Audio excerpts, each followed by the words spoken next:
So you were talking about tiredness. Yeah. I like to practice first thing in the morning, kind of set myself up for success for the day, so to speak. I find that, Okay, that sounds good. yeah, I find that I just generally have more space internally if I do that. I'm someone who deals with chronic pain, and sitting in the morning actually really helps kind of adjust everything. And um, so that's what I like to do, but that is tends to be kind of a sleepy time of day as well. So I practice eyes open. I've been following the advice that you've given on taking kind of intentionally deeper breaths and even holding at the top to energize the mind and uh, flush out whatever toxins I think we were talking about last time. And that seems to be working. So I do, Oh, yeah. all right. Uh, I am curious if you have any books or anything that you would recommend, specifically on, I guess, Anapanasati. Yes, right down to chapter and verse. The Okay. the book between your ears.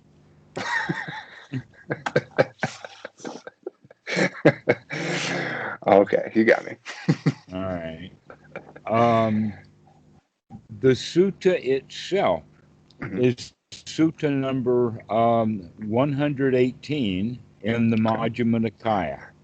That's where Okay. the sutta it is, and it is flabbergastingly dense. Every line is profound in that, Okay. That sounds and exciting. it needs to be read hundreds of times, Okay. right down to the point of memorizing it, because it's Okay. got that kind of value. Is there a specific translation that you would recommend? We had talked about a lot of mistranslations in English. Right. I Uh, would go ahead and say that um, I actually encourage students to begin to take up Pali. If you really mhm. care about what the Buddha taught, then the way to go is to go deep enough so that you can begin to pull the words apart that even the dictionary online can't pull apart. And Okay. you begin to get alternate definitions and how the words are used and things like that.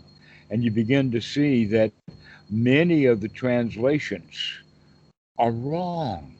They're wrong in several ways. One is Mhm. they're wrong in the translation. Another way that they're wrong is uh, has to do with the grammar Mhm.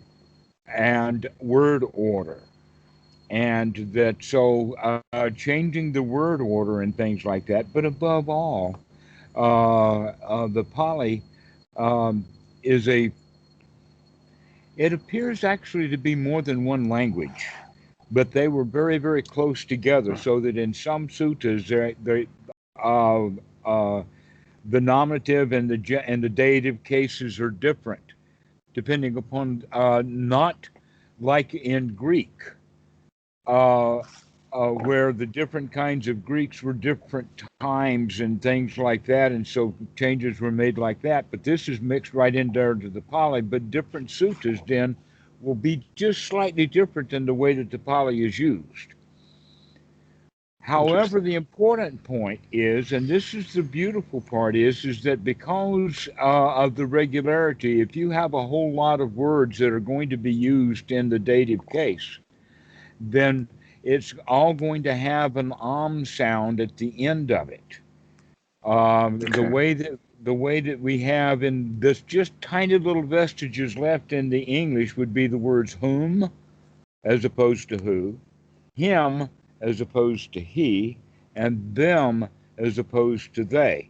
And it's that M sound that you hear. An example of that is Buddham Saranam Gacchami, Dhammam Saranam Gacchami, Sangam Saranam Gacchami. So you hear that. That's why it can be sung, is because every word has so much similar, not the words Yeah. themselves, but the tail end of every word comes back to that uh, Huh. nam sound, budam. Okay, and so that's what makes the Pali so poetic, is because of Yeah. these regular things that keep repeating over and over and over again. And if you get into the rhythm of it, it's actually music. Yeah. Okay, and the clear example of that everyone has heard is that one that goes Iti piso bhagava araha samma sambuddho icha charanan sampanno sukhato logavidu anuttara purisa dhammasata deva manusanam buddho bhagavati. And this music, it literally is the language Yeah. itself is musical. I love it. What are the That's missing in the translations, and so a lot of the ah way that the wording is done in the suttas is to take advantage of that musical quality, especially with the verbs that are very very commonly used. One is hoti, and the other one is bod, which means one hoti means already is, and Bob is development or becoming or process oriented, and is very much here now. Uh, hmm. and you'll hear these words bounce back and forth. It's actually uh, really a lot of fun to get into the Pali. Yeah. Uh, but I got there because I'd already had both Greek and Latin, so I had a kind of a Ah, leg up I because see. those languages follow these same syntax or all of these same rules. And because of that, that's why they are called this Indo-European language, is because the words have endings that show what case they're in. And we still have vestiges of that in English. Like, for instance, in Spanish, they use del Rayo. The del means of, and we have Hmm. the word of, like the barber of Seville. Okay, Hmm. so, but that's a different word or a separate word for that. It's just a case in, um, uh, it's not nominative. This is the gerund case. I see. Okay, and we also use the word possessive. The barber of Seville means that Seville possesses, or he is the quality of Seville. Mm. Mm. Like Interesting. like the people of note. So there, and all of those are different endings in the Pali, so as to keep track of who is who, Huh. Okay. Yeah. I'm definitely interested in that. I will look into that. and then we begin to understand that so many of the words that are just ordinary words in the Pali, by the time the translators get a hold of them, they've made them magical. An example of that is Deva Deva Manunasam, or in fact, kings can be called devas, but also high class ministers, the people at the top. And so you would have also used the word Brahman to mean high quality or first class humans. Hmm. But often in the suttas, they're talking about a Brahma god, which was not even a concept in the time of the Buddha. And that devas are like the kind of devas that you would have in Hollywood, not the kinds that you have painted on the Oh, side of a church. celebrity. I see. Yes, celebrities. That's what the deva means. And what this deva manusanam, the manu there, is the high quality humans like tradesmen, carpenters, landowners, merchants, that kind of quality of a person, as Hmm. opposed to the puthajana, which is your ordinary dirt laborer, no education, don't know nothing, and is very Hmm. magical oriented. And those are the ones that are hard to train, are the ones who are very magical oriented, but those who have an education or high quality those are the targets for the Buddha. I That's why see. that is in there. And it's right there in the Pali, but because they make it gods and men is how they translate it. It's not translated like that. It doesn't mean gods and men. It I see. it means your higher status of uh, from Like your the caste tradesmen. system, right? Yeah, it's just talking about the caste system exactly. I see. Okay. Okay. Fascinating. It is. All right. It really is. That there, uh, the real teachings of the Buddha, in fact, are not very magical, Mm-hmm. but there's a lot of magical thinking from people, and that the very clear example of that is here in Thailand, where for some reason or another, part of the history that I don't really have our knowledge of, Bhikkhu Buddhadasa became well known and friends of some very high people in the aristocracy of Thailand that was concerned with the judiciary, the judges, the those where would also be the source of the politicians. For Mm-hmm. instance, even in the United States, most of the politicians are lawyers. So Mm. we're talking about the lawyer class, the lawyer, the legal people, all of that kind of stuff. There was a primary university in Bangkok that was the Harvard of Thai, Mm.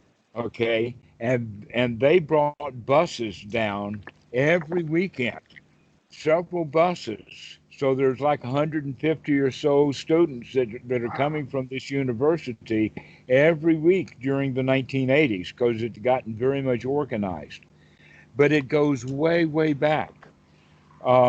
That Robert is currently translating a book that hasn't been translated into English yet, of a series of 12 lectures that Bhikkhu Buddhadasa gave over a series of months called the rain season or Panza at what would in the United States be the equivalent of the large auditorium of the Justice Department. Ah. Okay. That Oh, that's fancy. it. Okay, right. And that it was all of the judiciary, all of the high judges, many of the students, all the lawyers were the students of Bhikkhu Buddhadasa almost en masse, and this was happening in the 1950s. Oh, wow. He had gotten that popular in that group, and so his reputation has now been really. They still send buses from Thomasot University down to that show, and he's been dead 30 years, and they still send buses. uh, so that's the kind of thing, and that's why it's easier for people to understand just how popular Bhikkhu Buddhadasa got in Thailand. Sorry about that. Interesting. There you go. I Okay. didn't. I didn't. Yeah. Sorry Yeah. about that. So there's a huge place in Bangkok. Um, gosh, if the property was sold now, it would probably be worth maybe $250 million. I mean, Wow. it is so huge. And it is in literally downtown Bangkok, and it's all part. It is so large they've got a lake, and they use the lake to walk around to do walking meditation and whatnot Oh, like that. beautiful. And so Yeah. there's so much money in it, and there's a website called BIA.org, which is Buddhadasa Itapanya Archives. It's the archives, and you can Oh, just Google Bhikkhu Buddhadasa. yeah. Most of the stuff that's there is still in Thai language, Let's see. but there are literally hundreds of books in English. And Mm. most of that happened simply because they bothered to record what he had to say since the 1950s. Hmm. to record it, and so they've got huge tape libraries that they keep reproducing and making it digital and trying to preserve it, Oh, while great. they've Yeah. got people still trying to translate other stuff. Um, he was very famous for one thing was that on the full moon night before the Panza ceremony the next day, it's traditional for the monks to sit up together all night. Is a tradition, and that would be the time when Bhikkhu Buddhadasa would start talking at about 2 in the morning and finish in time for the student for everyone to go out to Pendabat at about 7. Wow. Wow. That sounds tough. And so all of those talks and lectures have been recorded over the years, and so little of it has actually been put into English.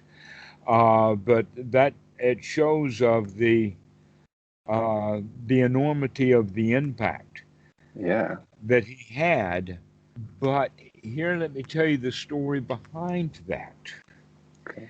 because he didn't do much of anything different than his teachers and predecessors have done before, with one little thing, which I'll get to in just a moment. Okay.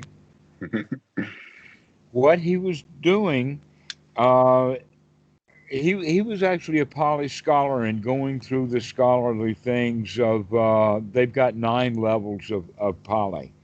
And he started to argue with the teachers about what the words mean Mm.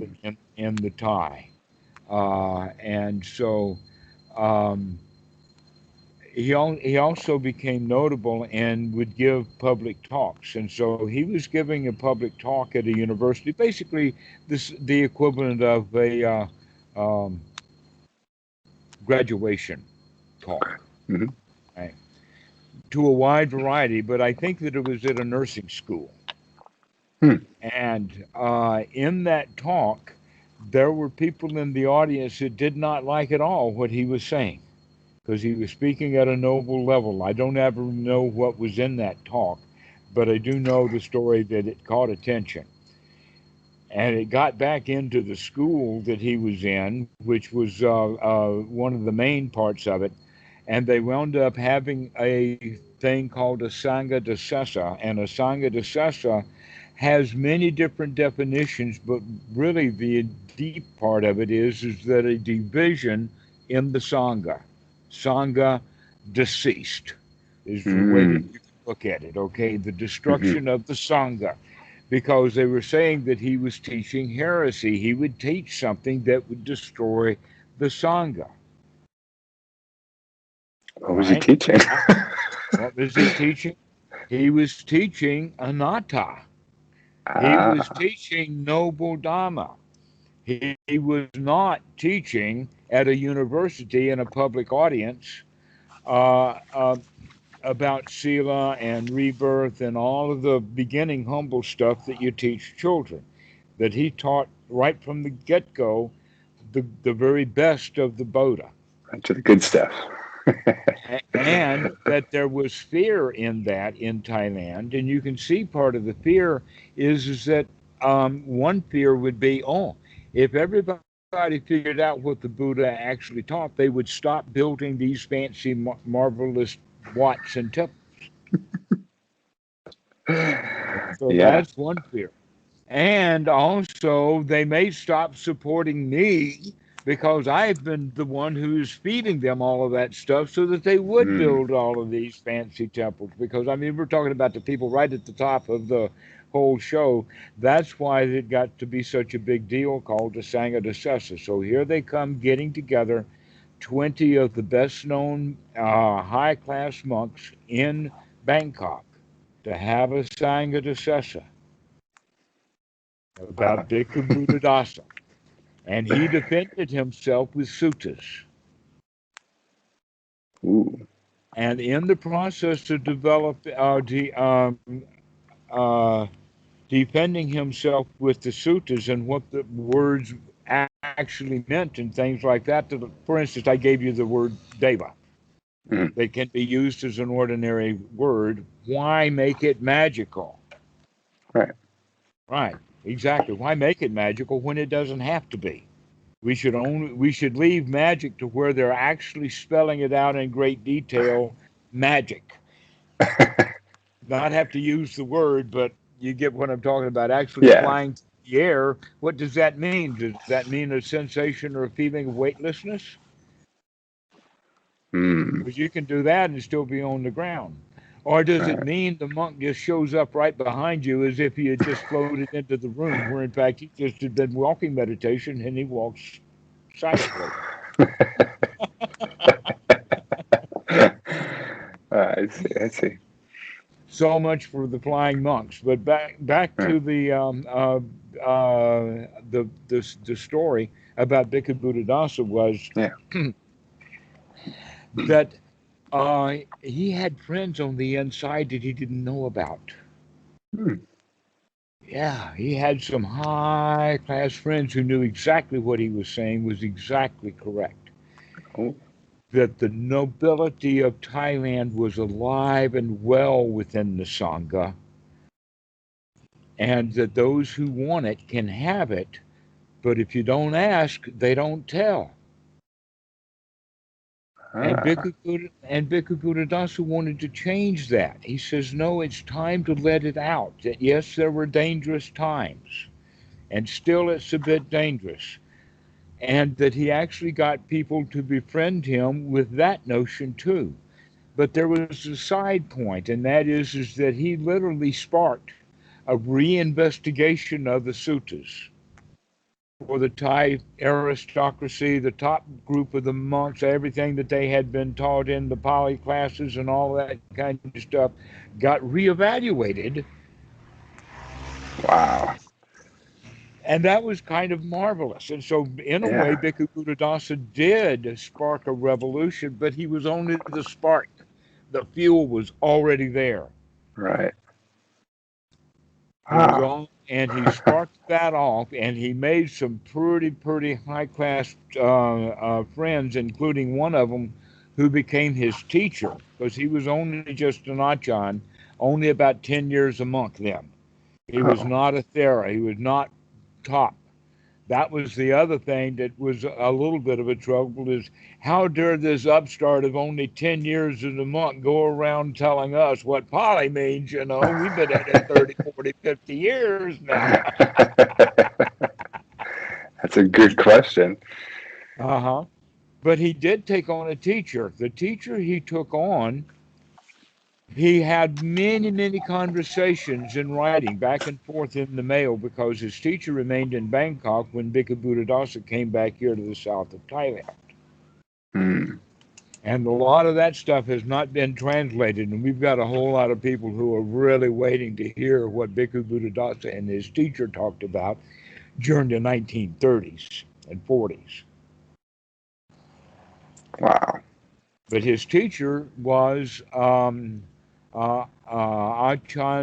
Bhikkhu Buddhaghosa Jern. Now, you probably heard the I've name heard of Buddhaghosa. Buddhaghosa. Yeah. Yeah, so this is Buddhaghosa Jern, and he was no less than the Sumdet of Thailand. And now the Sumdet is also where we could use the word Sangha Raj is the king of the Sangha. He was the Okay. headest monk. He was the top when it comes to ceremonial, when it becomes, there's this, but he doesn't set any rules. It's like the reigning king Okay. rather than an actual administrator. But he does oversee all of the administration. And one of the administrations that they do, for instance, is the Bureau of Religious Affairs is a huge bureaucracy, mostly of um, laymen, but the board are all monks. The Bureau of Religious Affairs are Buddhist monks in Thailand. Period. Mm.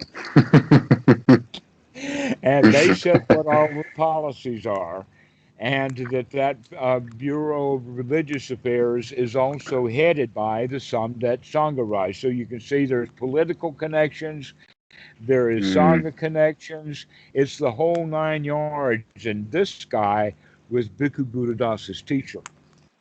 Do you think that didn't open doors for Bhikkhu Buddhadasa? Wow. Wow. And so that's how the noble Dhamma snuck out of his sack in Thailand. It had been there, but it was always under the rule of you don't ask, we don't tell. Yeah. Almost came from the inside out. Right. It has to come from when the student is really ready for it.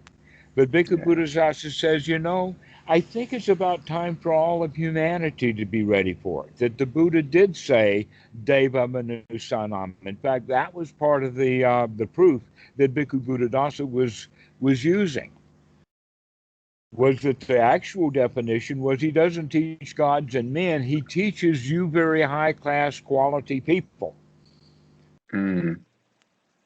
the noble Dhamma. So there was many, many connections that reverberate through understanding what the actual Pali is using Yeah. versus the intellectual uh, westernized stuff. That in fact, all of the modern Pali dictionaries are Mm. all based upon the Polytext Society's original lexicon dictionary, Mm. which was put together by Christians. Mm.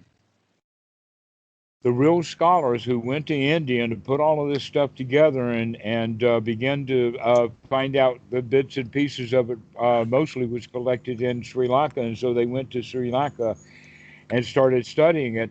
But they were from Oxford and Cambridge, and they were scholars. We know them very well. In fact, we're very grateful to the original stuff done by I.B. Honer and Riles Davies and his wife.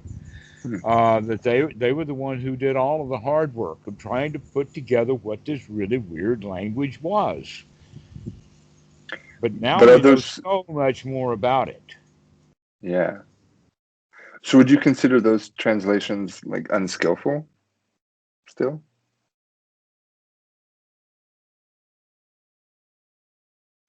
If you can see skill as a rainbow,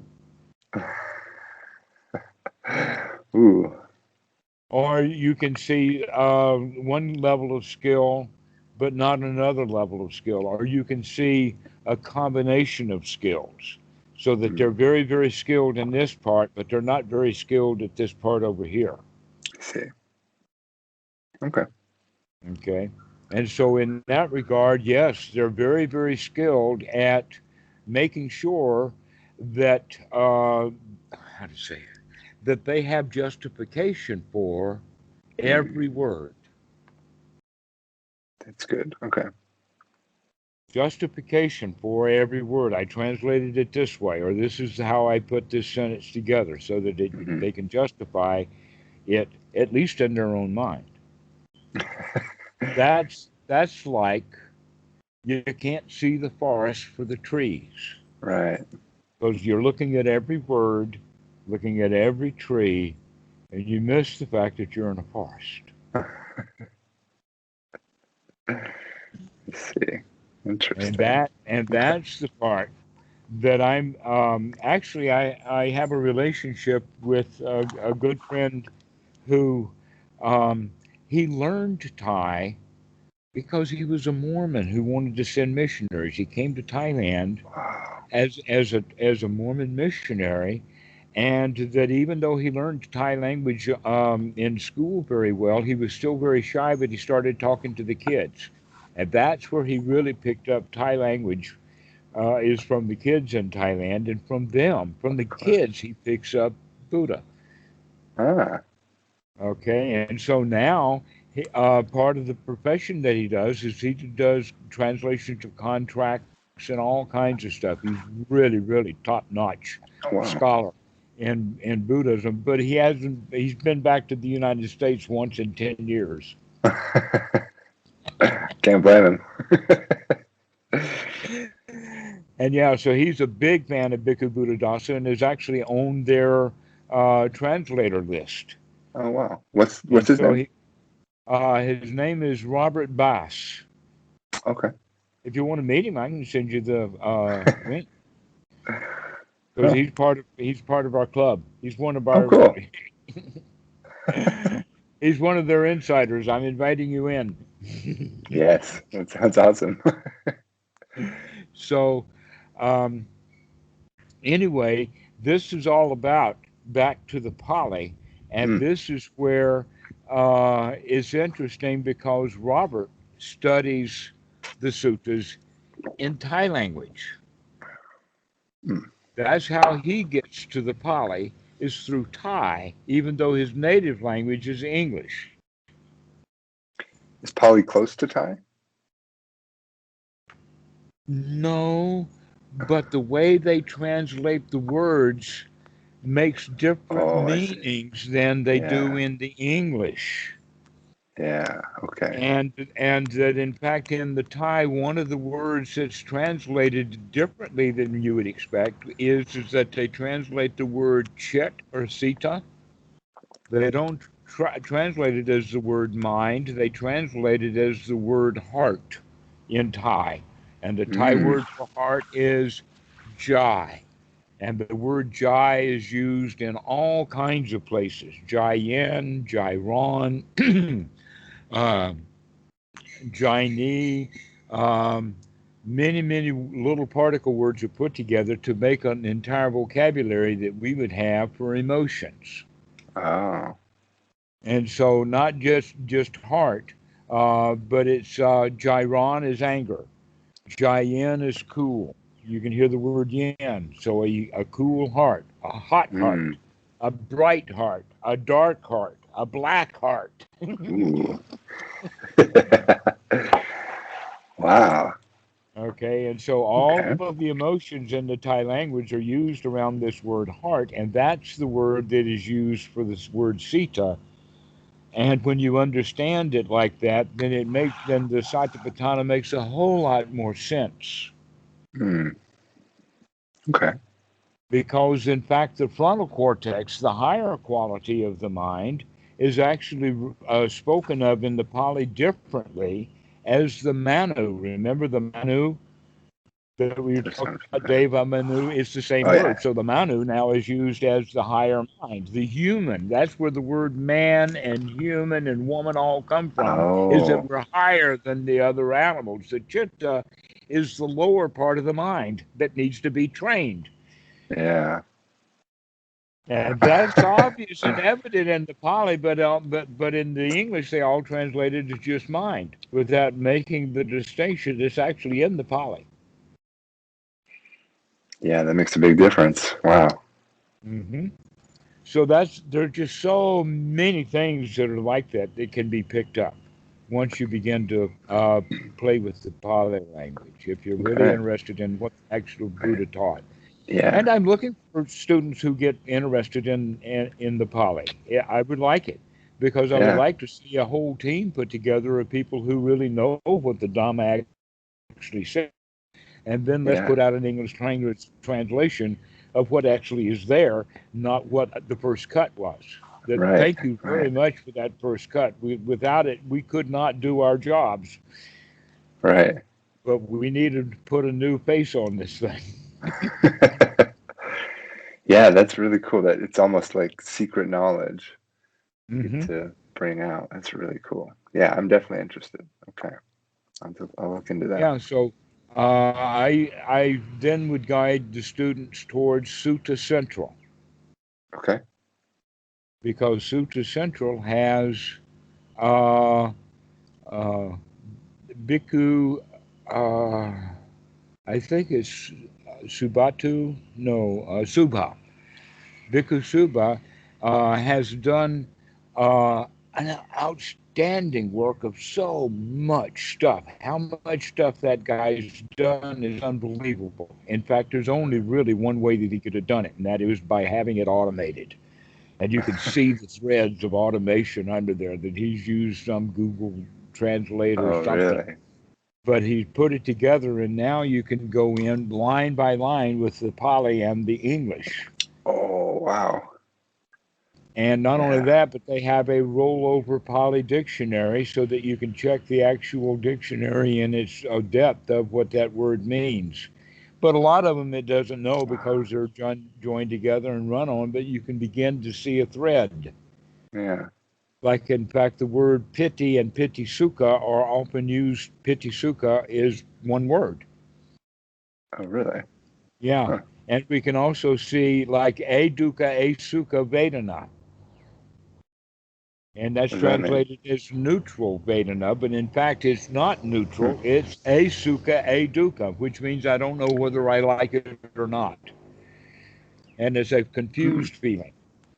And Oh, it's very easy to understand that from the Pali, but from English, they will translate it to neutral feeling because they don't yeah. really know what's going on under there.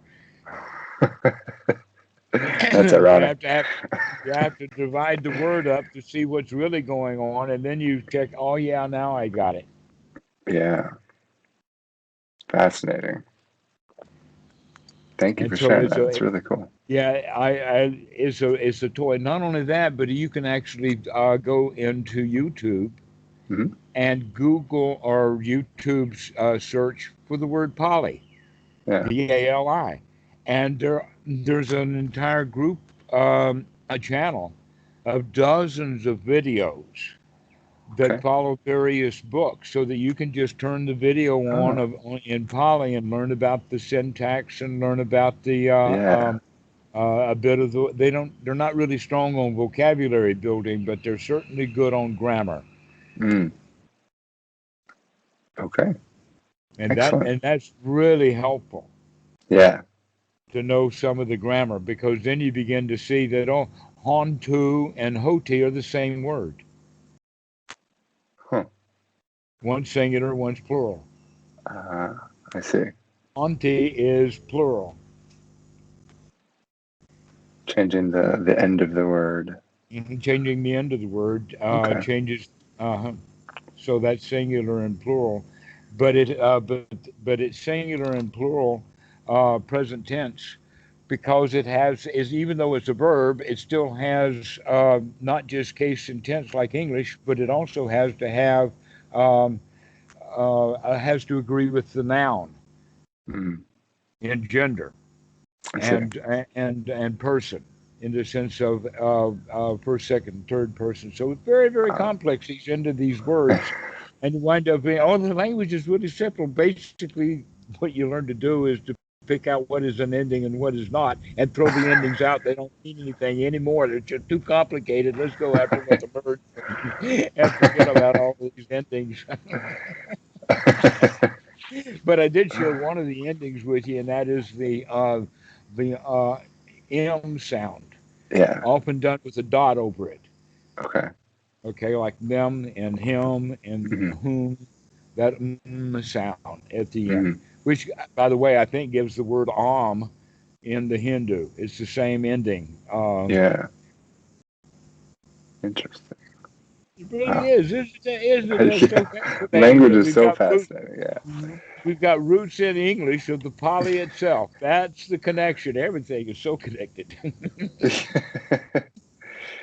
Wow. Okay. Yeah. That's some homework. Okay. So, do you have any other questions? Shall we talk about Dhamma now uh, that we've talked yeah. Pali Let's for talk about so some long? drama. I was hoping to talk a little bit about like anger, frustration, and like disappointment. I'm sure you get this a lot. And I guess the context would be like I have small children, and I noticed that Aren't they when called delightful? uh, they So can your be. anger and your frustration, yeah, but they're not. They could, but they if they would. Sorry about that. I No, thought it's I'd fine. tease you. No, you're absolutely right. I find that when I'm alone, uh, it's very easy to not just practice, but I don't know how to describe it. It just feels easier alone in general, right? And then when I'm around uh, either it's not necessarily children, but let's just say family. Let's blanket it with family. I just notice it's harder to You can remember, use I that guess. word them.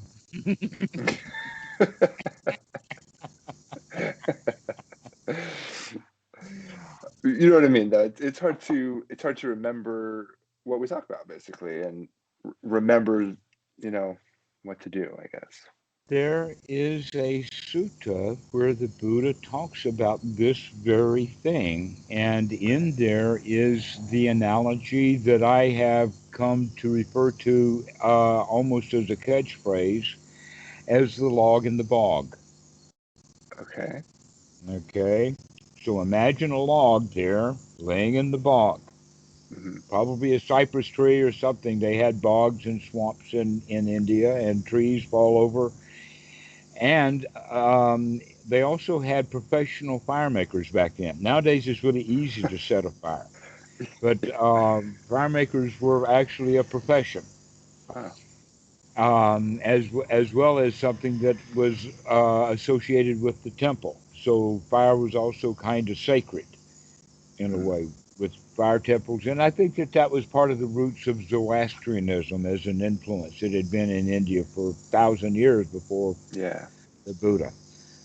So you've got a fire maker coming to try to set that log on fire, the one in the bog. Can he actually set that fire on with his fire making tools? Can he No. set that log on fire? No, he Too can't do wet. it. All right. Well, what if he takes that log and sets it out on the beach? He drags it out of the bog and sets it up on dry land. Can he then set it on fire? Eventually. Yeah. Oh, you use the word eventually, intentionally, huh? So right after Yeah. he pulls it out, he still can't light the fire, but if he leaves it there, both the sun and gravity will work to his advantage so that at least he can get the top part of the log to get caught on fire. Hmm.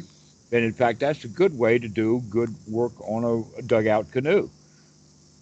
Yeah. Isn't that Yeah. interesting? And Never that's thought how about that. dugout canoes got funny about Yeah. that. Whoa. Whoa. So now we're understanding that this is the analogy that the Buddha uses about seclusion. Hmm. That we, the log, if we're going to get the mind set on fire into the wholesome, then we have to pull it out of the bog of the unwholesome. Hmm.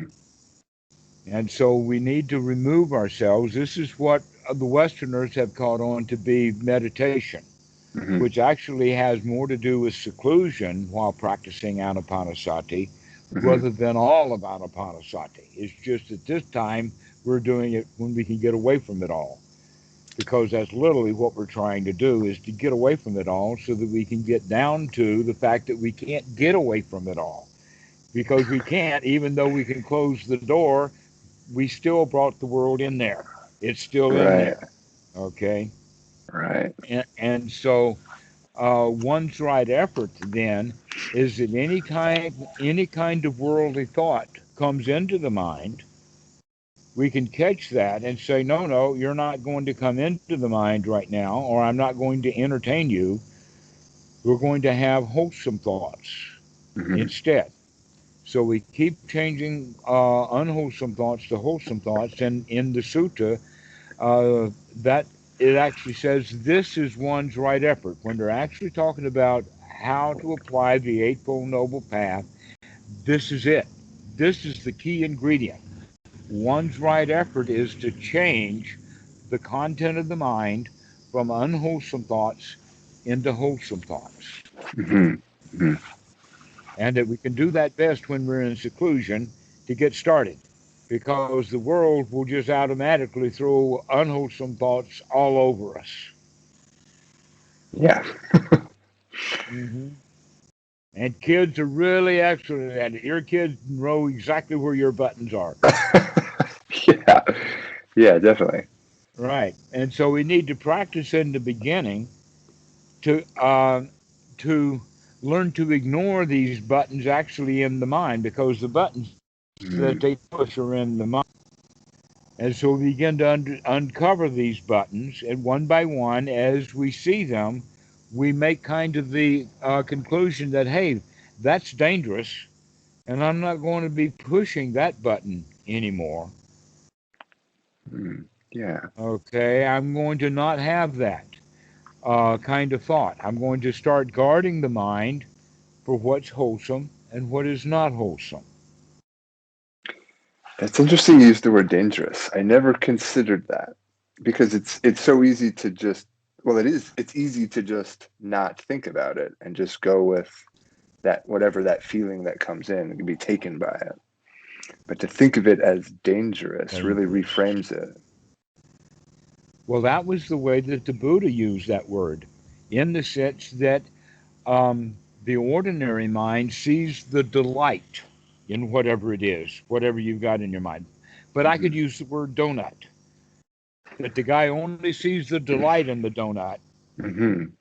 and he can't resist it. Ah, But if he can see the danger in that donut, now he's got a doorway into the resistance of the donut, which means the escape from the donut. I can actually escape from that donut by reminding myself how dangerous it is. yeah, So this is what we mean then is by when we see an unwholesome thought as unwholesome, that means that we can see the danger, or we can see the dukkha in it, almost in the sense of uga, dukkha, 5 seconds ahead, 5 seconds ahead, watch out. right, yeah. Yeah, it becomes a huge red flag.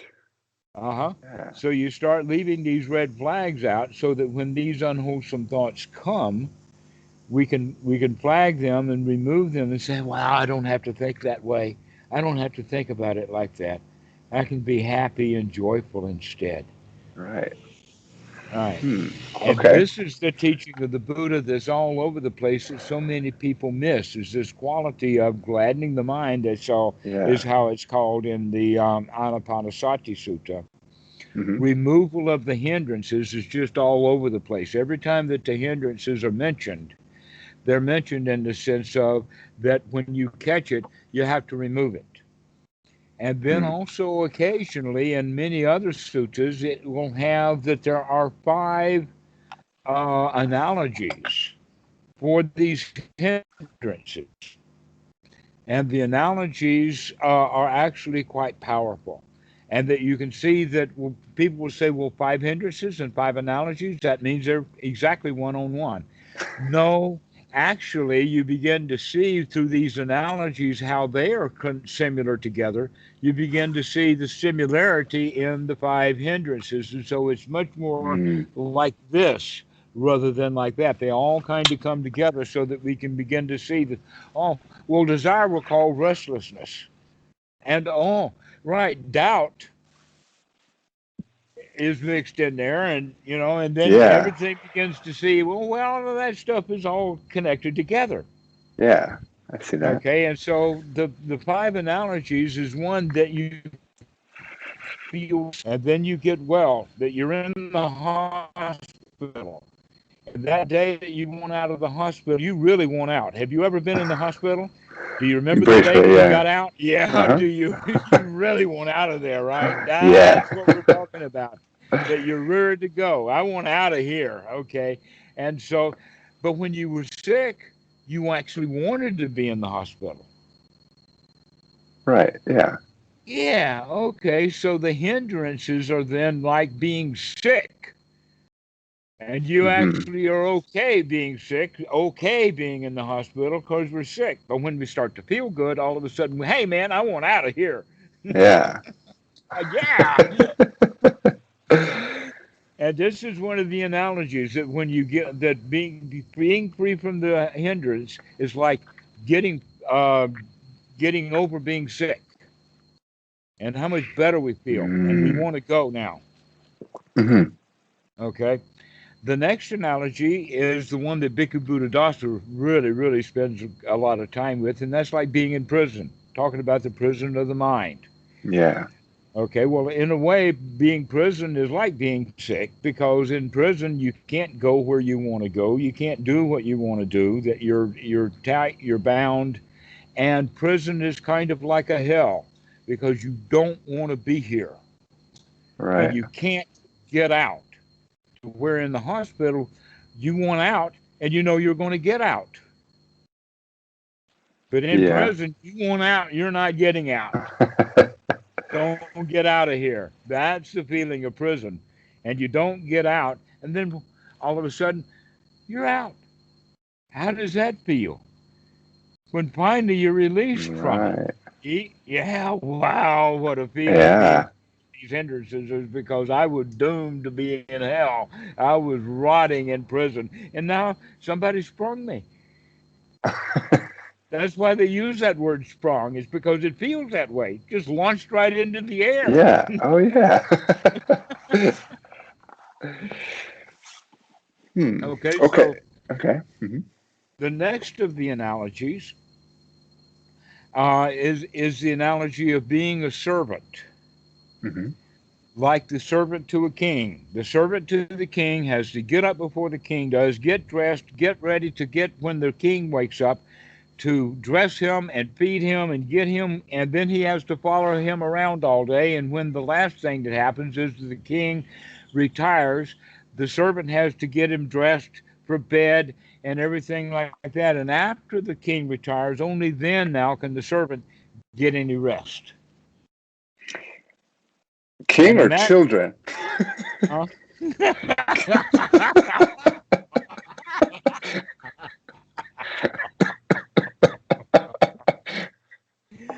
You have understood my point precisely.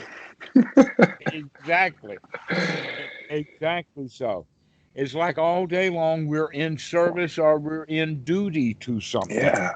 We have to do it, and we don't have much choice about doing it. Hmm. Well, in a way, that's again kind of like a prison. Hmm. In a way, again, it's kind of like being sick. Hmm. Okay, and so the next one then, the analogy is imagine that you're in debt. And then you finally sell whatever it is that you needed to sell, made Hmm. enough profit, and now you can pay off the debt, and now you're free from debt. Or imagine paying off the mortgage, or paying Hmm. off the car Hmm. loan, or paying off the student loan, or whatever it is that people are in debt for now. What a relief that I Hmm. don't owe anybody anything. Completely free from debt, no monthly payments. Well, maybe one or two. Hmm. Yeah. One, the rent. Number two, the internet. The important stuff. Right. And so those are the only two, but neither one of those are, in fact, debts. Because, see, I can choose or not to have the internet anytime, Yeah. or I can choose to pay the rent or not and have a place to live. So that's always up to date. So neither one of those are debts. Debts are things that when you don't want to pay them, you have to anyway. Yeah. Like paying for a mistake almost. Ah, right. That's right. You buy that car, that's a mistake, and you're going to pay for it for 5 years.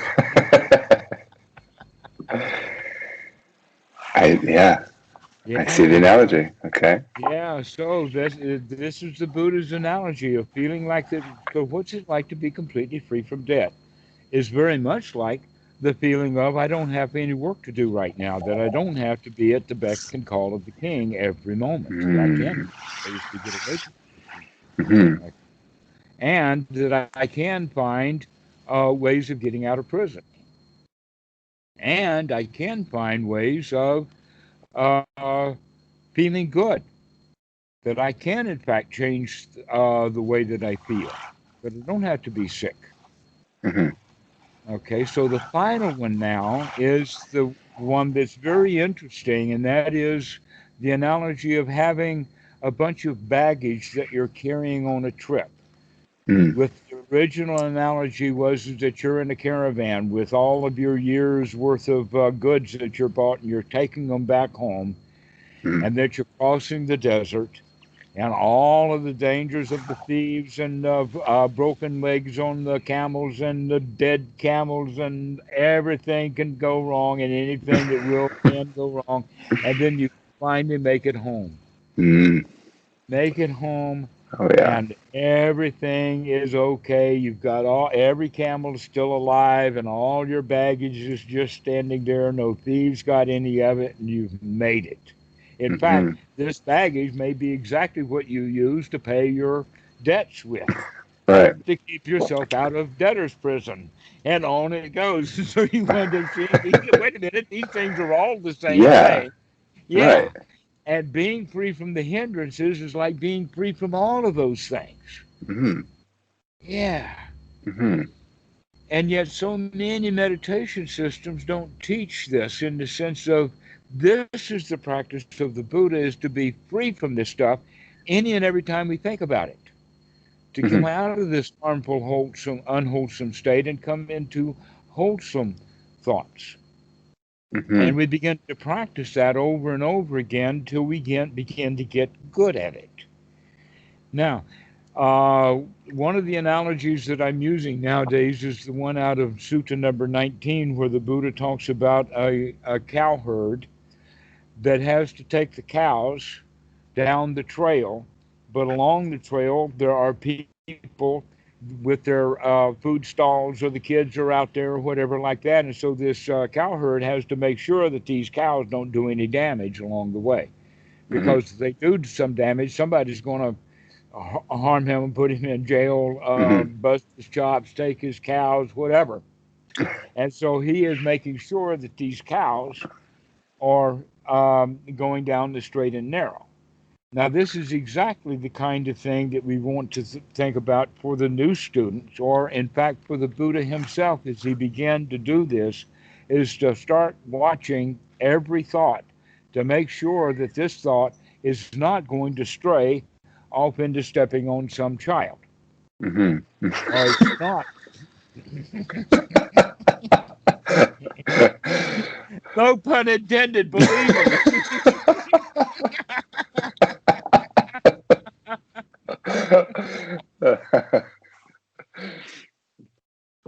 But you got my drift. Great. Yeah. This is exactly what we're talking about, that we learn to try to keep these thoughts wholesome. Hmm.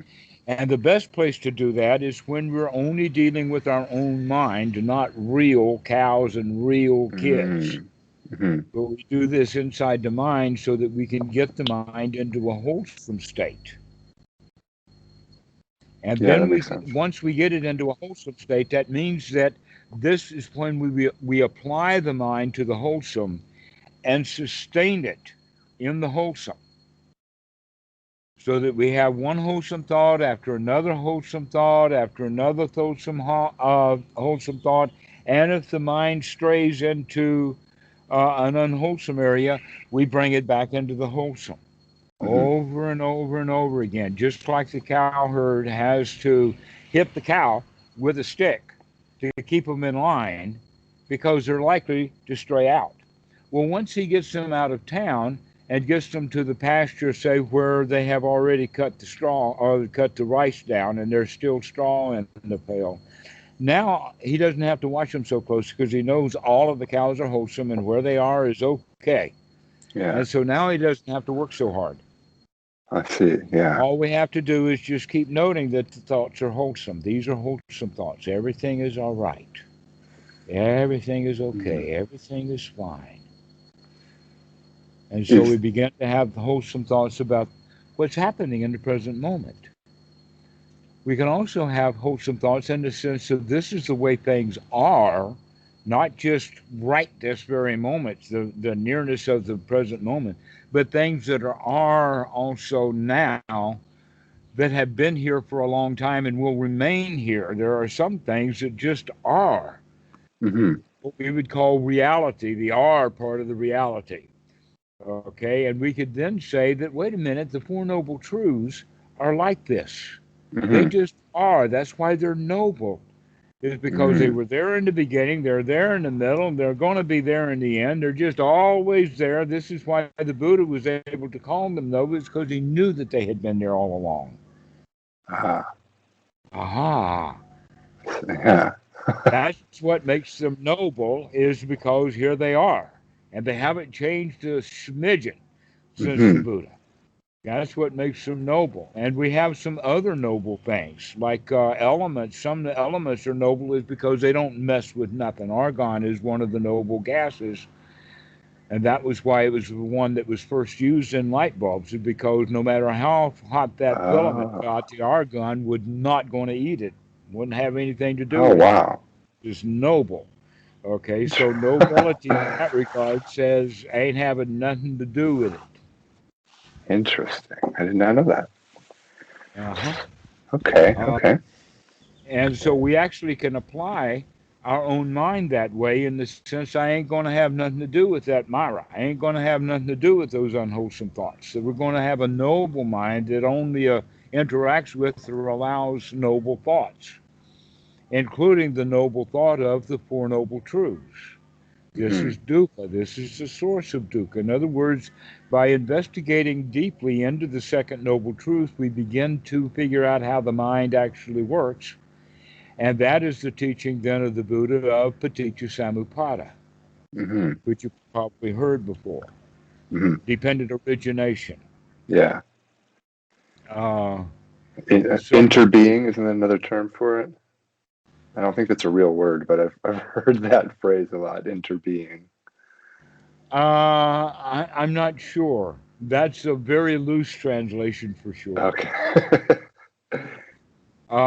But basically, what it's talking about is cause and effect. In fact, the second noble truth is the cause of suffering. So now we're Right. going to begin to take that word cause and really expand it to see exactly how ignorance causes suffering, how ill will causes suffering, how anger causes suffering. In fact, Hmm. that Hmm. shows us by understanding this that anger is dangerous, Hmm.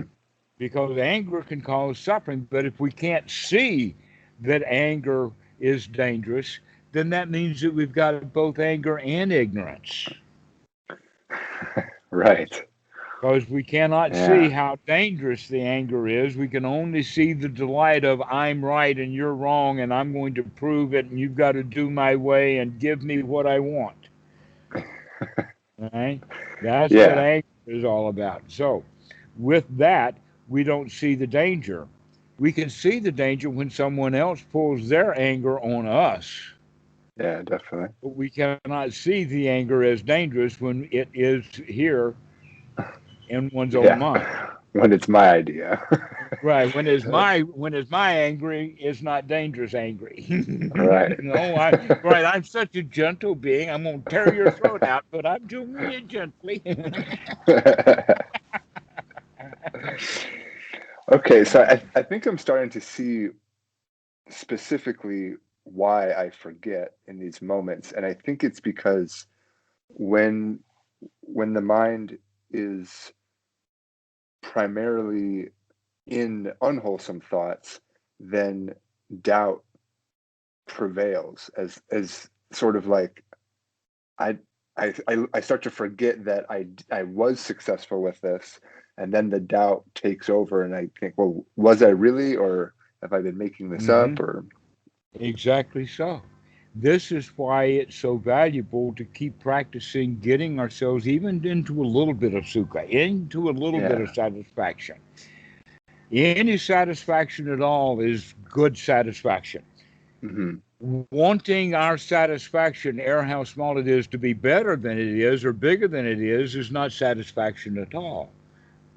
hmm, right, So being with something just strange how it about is. this stuff sound satisfying, right? To become Yeah. satisfied. This is okay.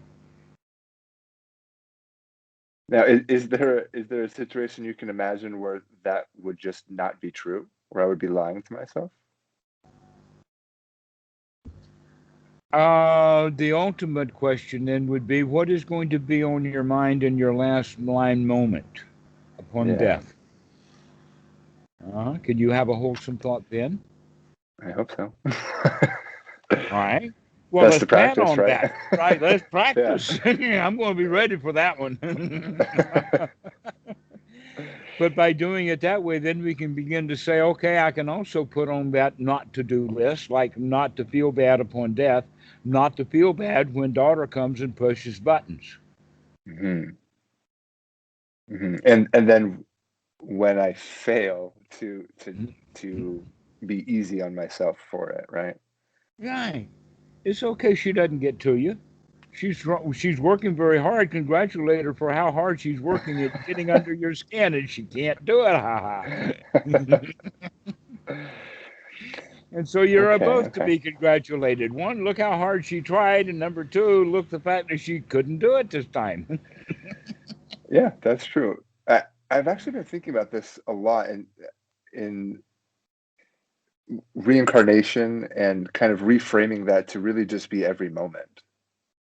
You're reborn every moment. The question is, are you going to be reborn as an animal? Are you going to be reborn in hell? Are Right. you going to be reborn in a woeful state of wanting something you can't have? Are you going to be born in the state of being afraid, all dressed up and no place to go?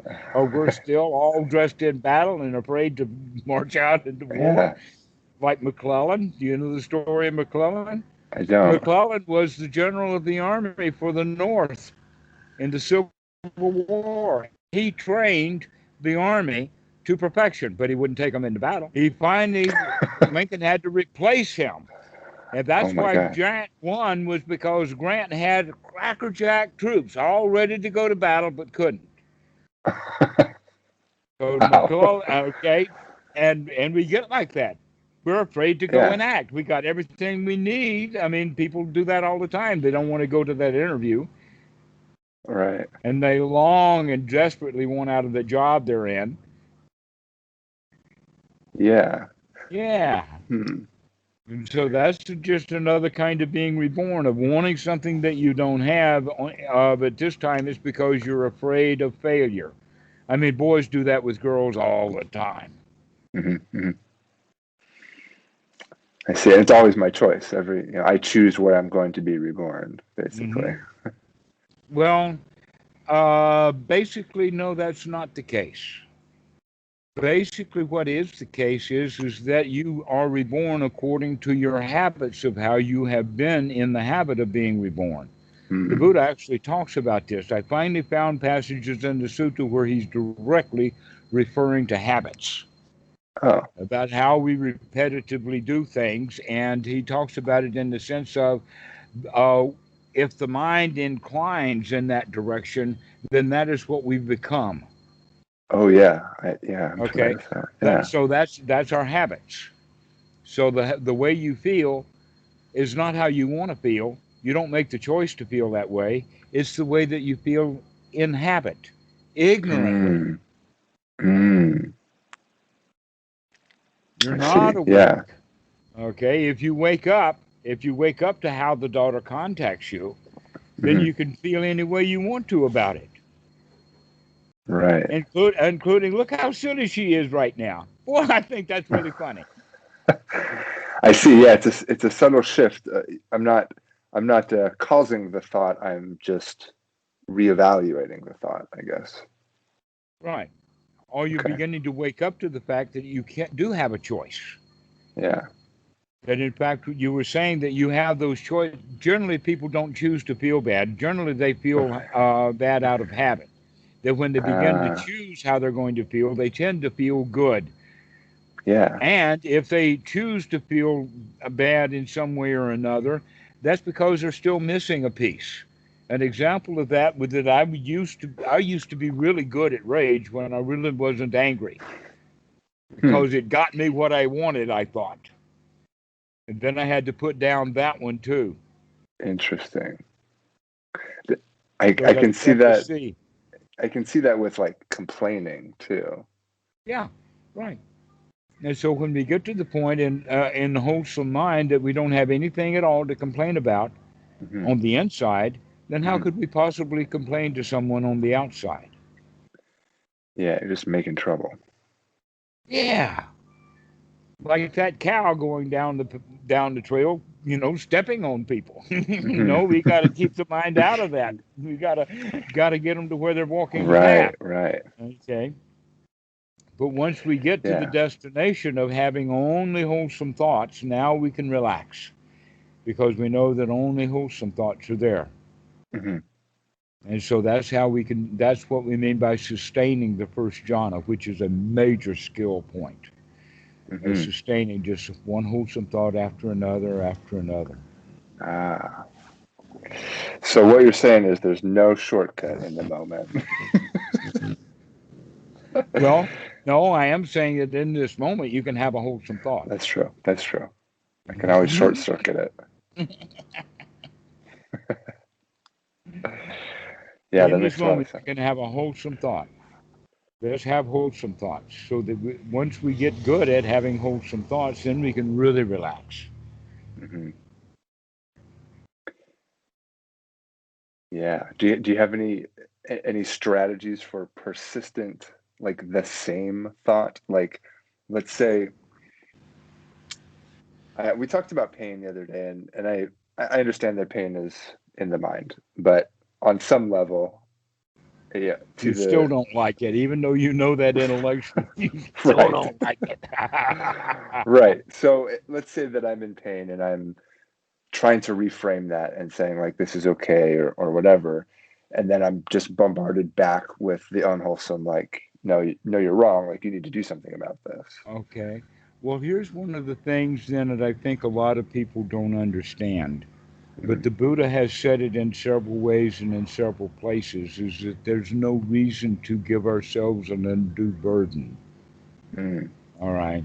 That if you're sitting in a posture that gives you pain, then it really is proper for you to adjust your posture to give yourself ease. I uh-huh, even know of suttas to where the Buddha did that also mhm, when his back was hurting. Even though there were people there, he gave the teaching to Ananda while the mhm. Buddha took a nap. Right there in a big group of people.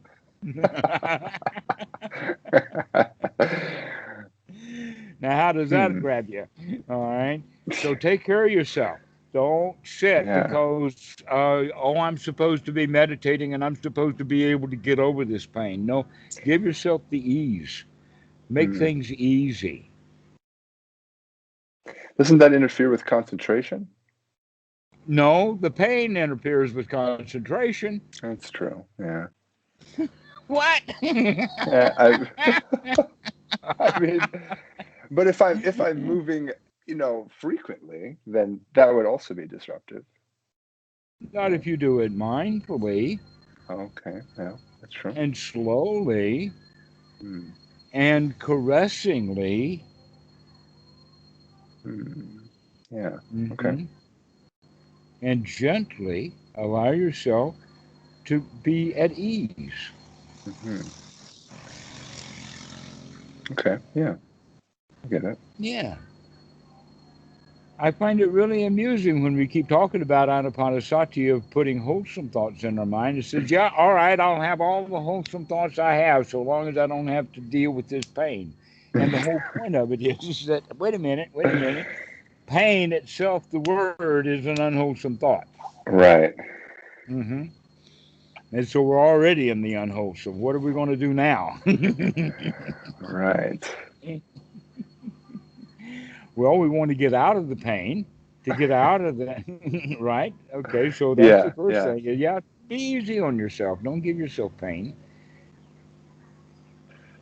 Okay. So what if the quote pain is not physical? What if it is like the pain or fear of what my responsibilities? Then, aha, because those responsibilities are not right here. There is no boss screaming in your ear right now. If there is, there, Wait a minute. I know. Wait a minute. No, that's not your boss. That's you screaming in your ear right Okay, now. that's true. That's true. Important distinction because you can't do a whole lot about the boss himself screaming in your ear, but we can do That's something true. about you screaming in your ear. That's true. We really can. We can say, hey man, lay off. Yeah. We're having a break here. Yeah. Yeah. Yeah. Yeah. I am hard on myself. That's true. Yes. Hmm. Yeah. You know why you're hard on yourself? So I have a goal, that plan. Actually, you figured out that if you're hard on yourself, then that'll keep other people from being hard on you, and so you kind of Ooh. think that being hard on yourself is easier than letting everybody else be hard on you. Yeah. Ooh. Your psychologist is coming out. You're absolutely right, though. So they, Yeah. yeah, so they say, yeah, exactly. That we often do that, and that it really is very easy to see. I'm really glad that the psychologists know all about that. They really picked up on that good. In fact, Freud knew all about it, and it's been part of Hmm. psychology ever since. Guess what? The Buddha saw it 2,500 years ago. Nah, nah, nah, nah.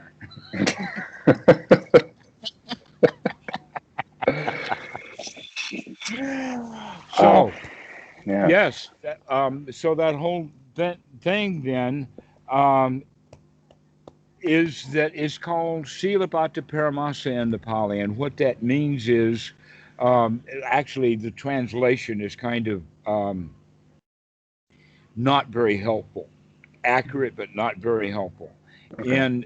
When it says attachment to rites, rules, and rituals. Hmm.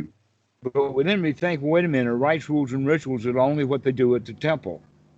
No, rights, rules, and rituals about the entire society and how everything is Mm. supposed to work. Hmm. All your shoulds, all your coulds, all your goals are all stored in this concept about how things should be. If Hmm. you were the king of the world, how would you make it? Hmm. That's your list of rules, is to make you the king of the world so you can get everything you want and do it just your way, including to keep people off my back, I'm going to get on my own back. I see. Yeah. But there's Right. always a bunch of self in there, Hmm. protecting the self. The wisdom then is to recognize, wait a minute, that self is transient anyway, and because it comes and goes, it really doesn't need any protection at all. I mean, I can kill it dead and it'll be back in 3 minutes. So what difference does it Right. make? Yeah. I If see. that, I see. yeah, it just comes and goes and comes and goes. And not only that, but it comes, and when it does come, we call it selfish. Yeah. The problem with the Pali in this regard is that that word anatta, if you understand the word anatta, since we've already been talking about Pali, this is a Yeah. delightful, juicy one, okay? Uh-huh. The word anatta, the word atta, Uh-huh. is used in Mahatma Gandhi's name, Mahatma. Yeah. Okay, Mahatma, but it's just concatenated the A's together is to Mahatma. But it means great soul.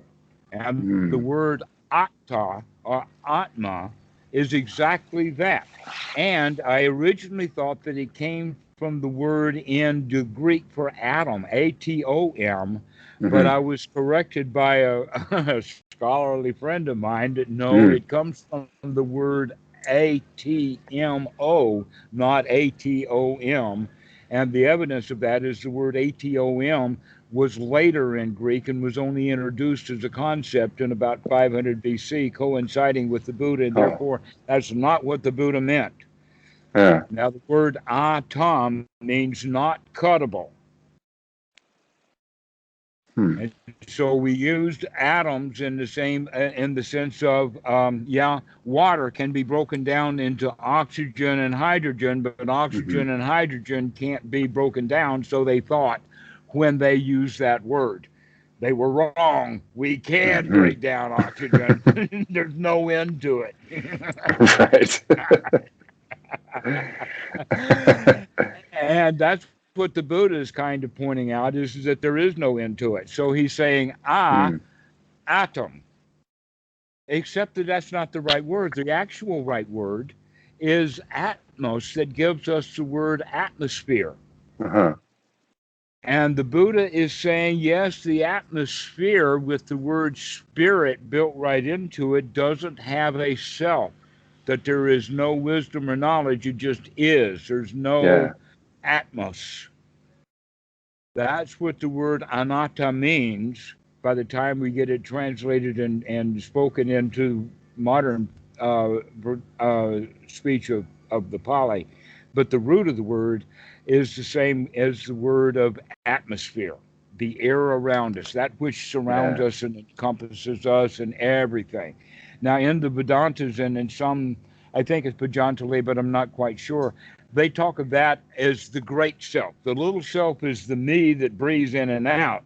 But what I'm Right. breathing in and out is the big self. Hmm. And the Awareness. Buddha Yeah. pointing out that yes, but that big self is not a self in the sense of a soul. It's not the everlasting. You see, the Buddha was, I guess he knew, or maybe he doesn't, and I'm just assuming that he understood that the atmosphere is temporary. Mm. It needs gravity in the planet Earth. And when the Hmm. planet Earth and the gravity are not here anymore, your atmosphere, where is it gone now? It's not here anymore, okay? Yeah. Everything is temporary, including the air we breathe.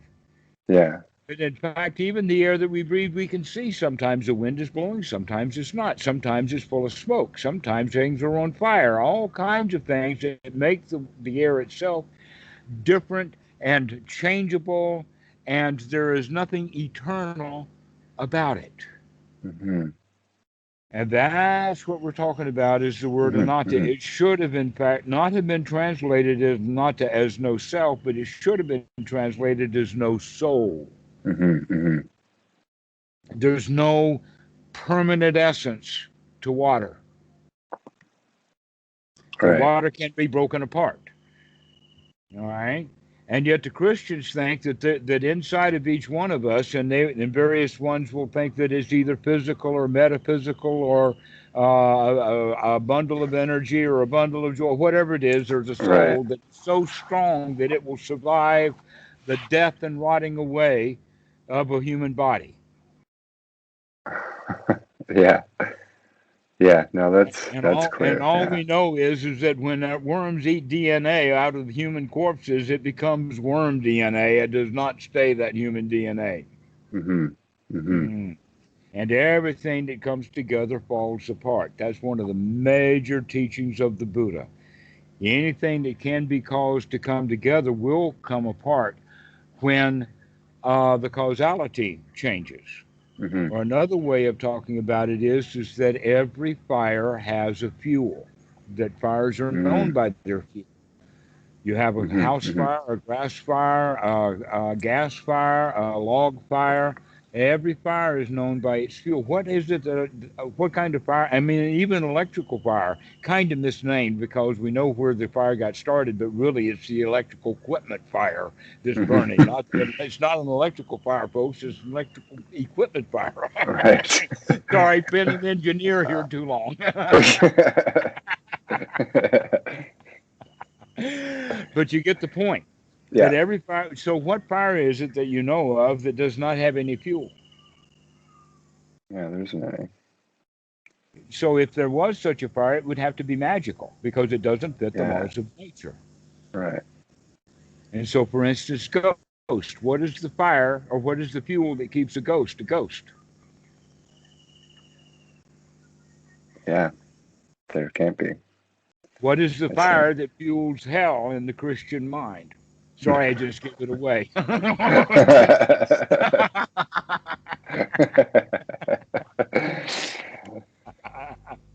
Yeah, I see. Yeah, I see. the hell is hot only when we think it's hot. That's where the fire is. We have to Hmm. understand where the fuel comes from.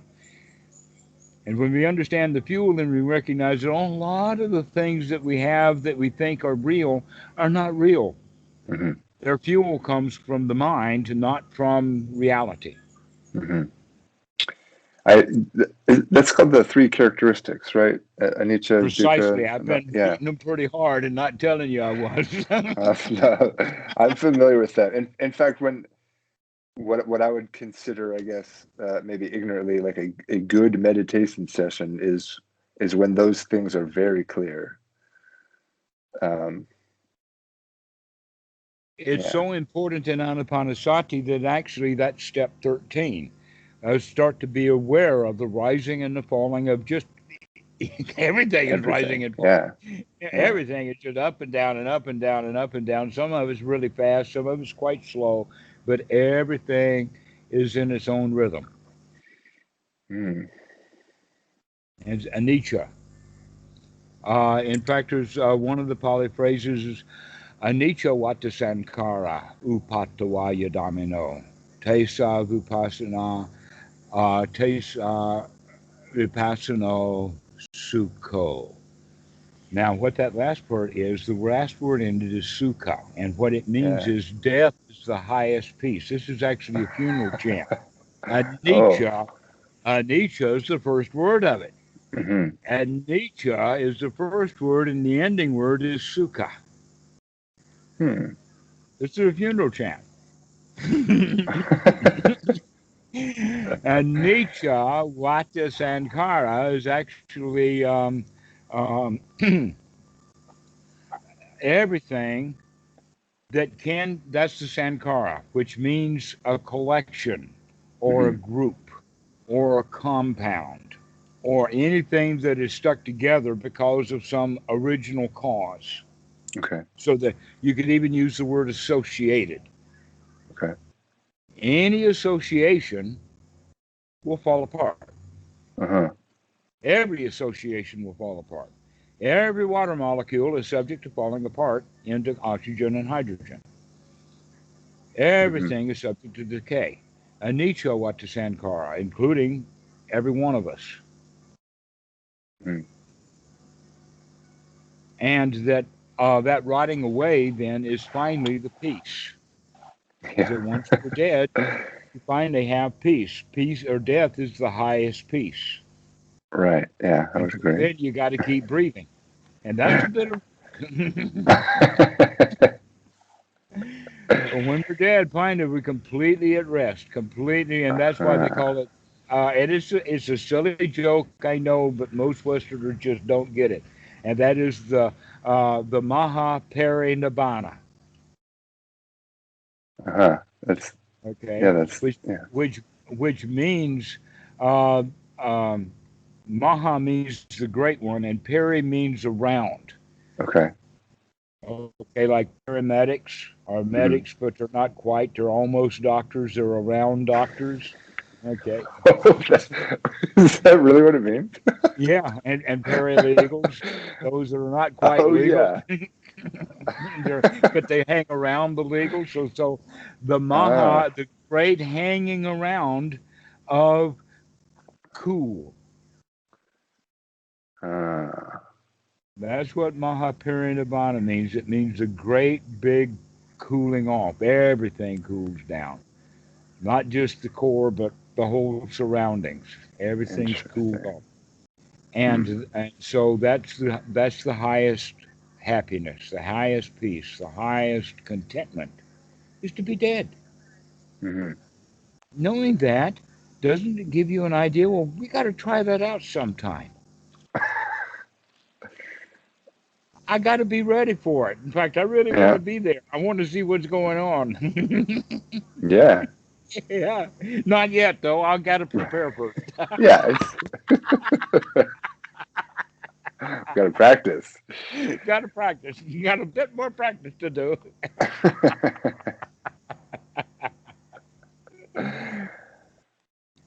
So, if you can handle your last moment of death, then you can handle that last moment before you hit your daughter. Hmm. You can, Yeah. and then you don't, Hmm. because you're not going to go into that unwholesome, and you know Right. it Right. exactly. All right.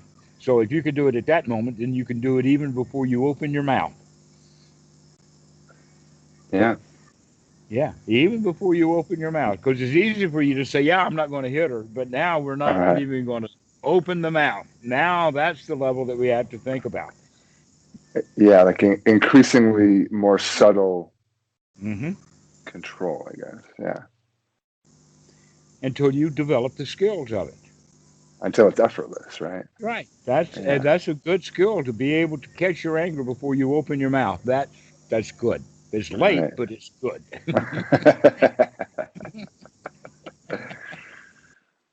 Yeah, that makes a lot of sense. Okay. And we do that constantly by practicing putting wholesome thoughts in, putting wholesome Right. thoughts in, putting because you can already see that these anger thoughts are not wholesome. Wait a minute. Right. I don't have to even say anything. I can check the unwholesomeness of that and chuck it right out because I've gotten in the habit of doing that. Yeah. So that's why we practice in seclusion. We practice in seclusion so that we can get into the habit and start forming the habits of let's have wholesome thoughts. Let's not Yeah. allow thoughts to go into dangerous territory. It, it's yeah. I like again to reiterate dangerous versus bad. Uh It's huh. not bad. It's just kind of a warning. Hmm. Yeah. Funny how the Buddha used that word. He didn't use bad. On purpose, perhaps. Uh huh. Yeah, it's dangerous. And something will happen that you don't like. Right. But it's all back to the issue of the Vedana. In fact, that's something that we can talk about at a later time of how we feel about things determines whether things are good or are bad. Hmm. If I like it, then I want it. And if I like it and want it, then I think it's good. If Right. I don't like it and I don't want it, then I think it's bad. And there's where goods and bad come from, not Yeah. wisdom. Right. Good and bad is not wisdom oriented. Wisdom Yeah. oriented is, yeah, everything's okay. It's all good. Would you say wisdom is more objective then? I would say it's more,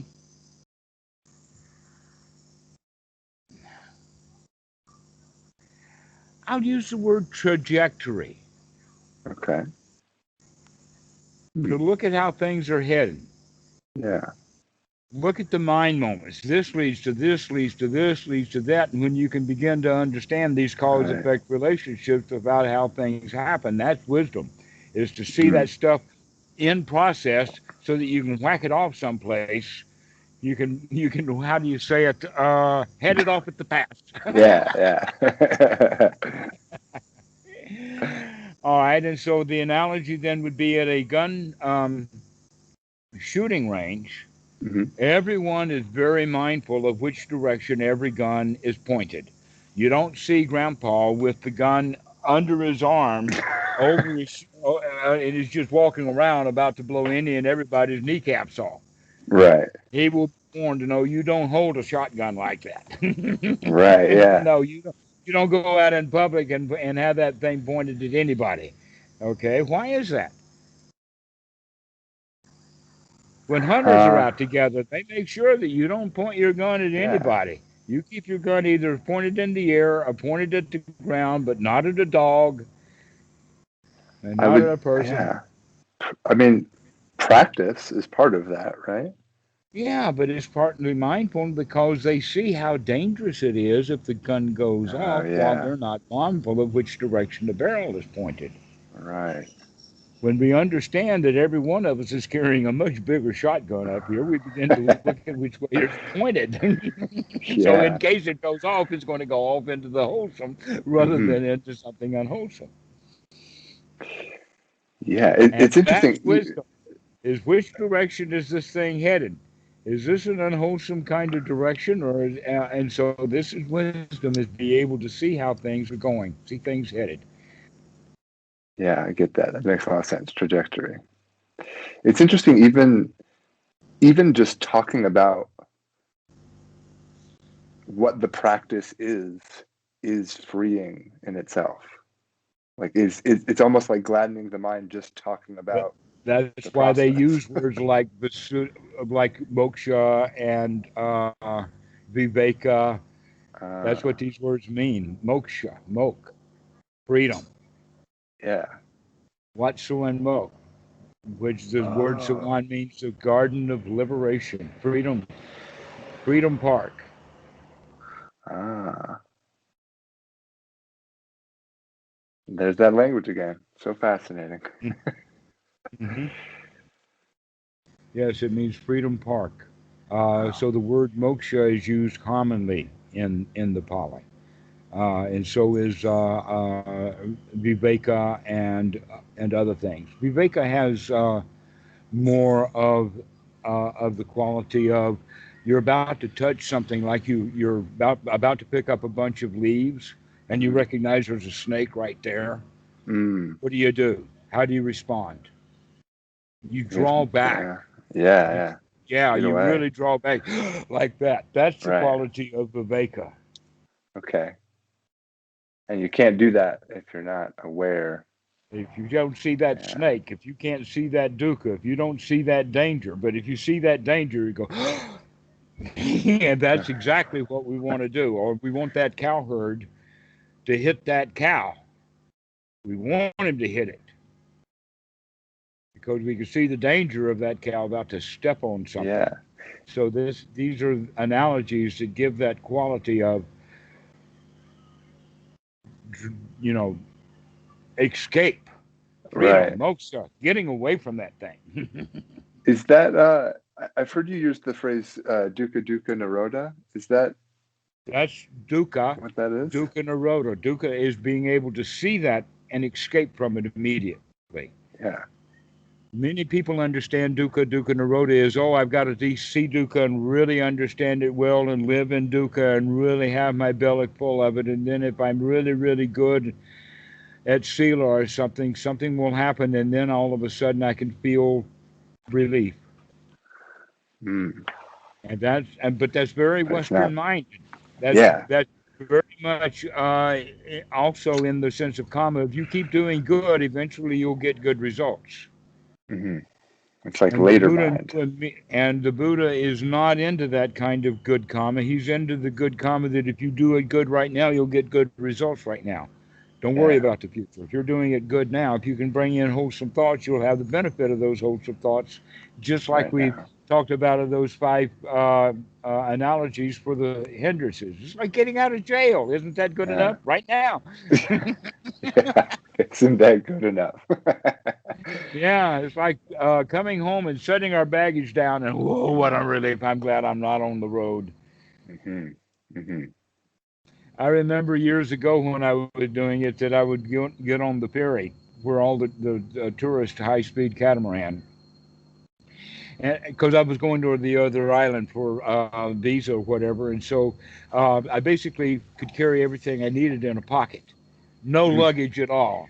And here I am Wow. with all of these people with all this luggage, and I'm marveling about the sutra that I know of Buddha, looking how much they're struggling, and they're always worried about their luggage. And even when they set all the luggage up in the front of the boat, everybody's looking for their luggage. Is anybody going to get my luggage? You know, and you can't just set your luggage down someplace to go up to a ticket counter. No, you got to carry it with you or have a friend. So the whole issue of the luggage is really a big deal. Yeah. Is And it? so Yeah. if Hmm. you could just walk free, don't carry a bunch of baggage, not a bunch of luggage around. Luggage is hard work. Yeah. And And you so never if we need it. and we don't need it. And guess how what kind of mental luggage, mental baggage we have? It's a set of law books. Mm. That's the baggage we carry. Yeah. A set of law books. Yeah. It totally is. Wow. Right, a bunch of shoulds and woulds and how's that kid supposed to act and Right. all this baggage that we have of how things ought to be and how things should be.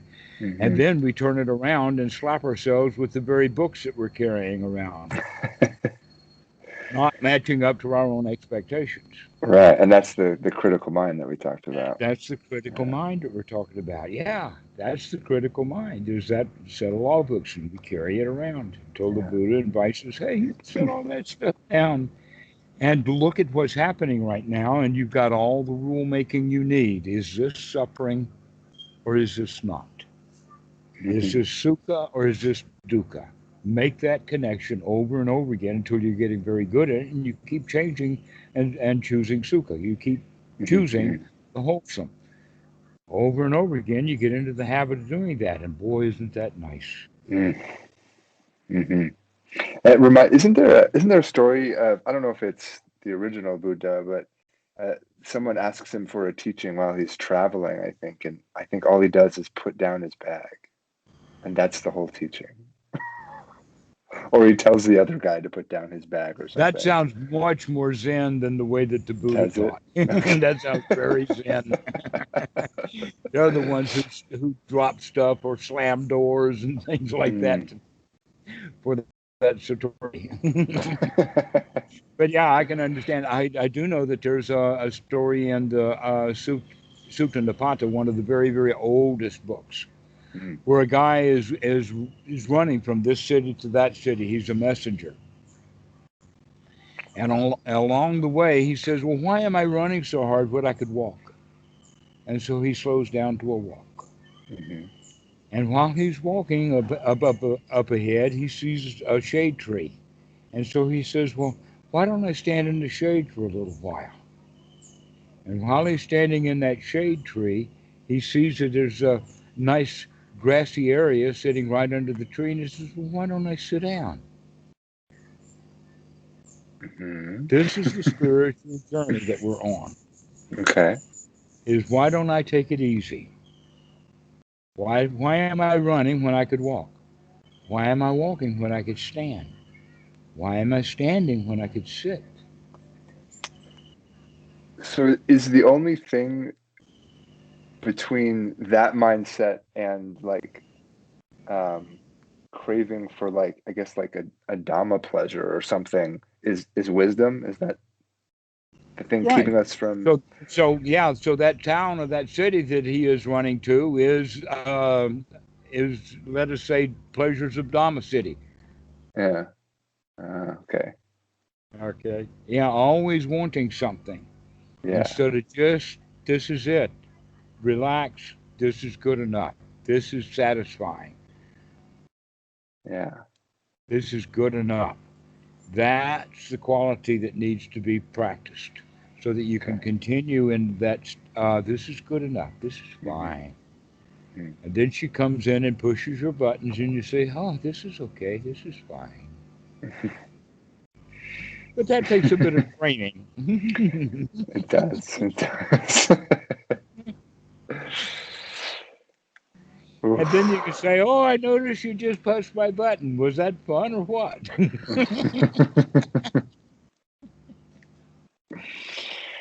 Oh, it's so true. So that's how we begin to practice. That's how we continue to practice. And we continue to practice in the direction of it gets easier and easier and easier along the path. Yeah. The hardest work that we have to do is enormously pleasurably immediate, even though there is effort involved. One's right effort.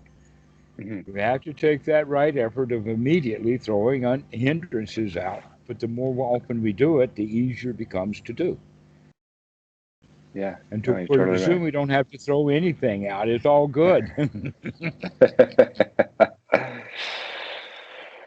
Yes, I know. Yeah, you're right. So practice, enjoy, Okay, I will. practice, practice on the cushion, Hmm. practice on the couch, practice all alone, and practice with the grouch. All right, I'm keeping that up here. We'll see you, Dan. It's really good to see you, and Thank I you. hope to Great to see see you you, again Dhammarato. soon. Okay, bye Take bye. care.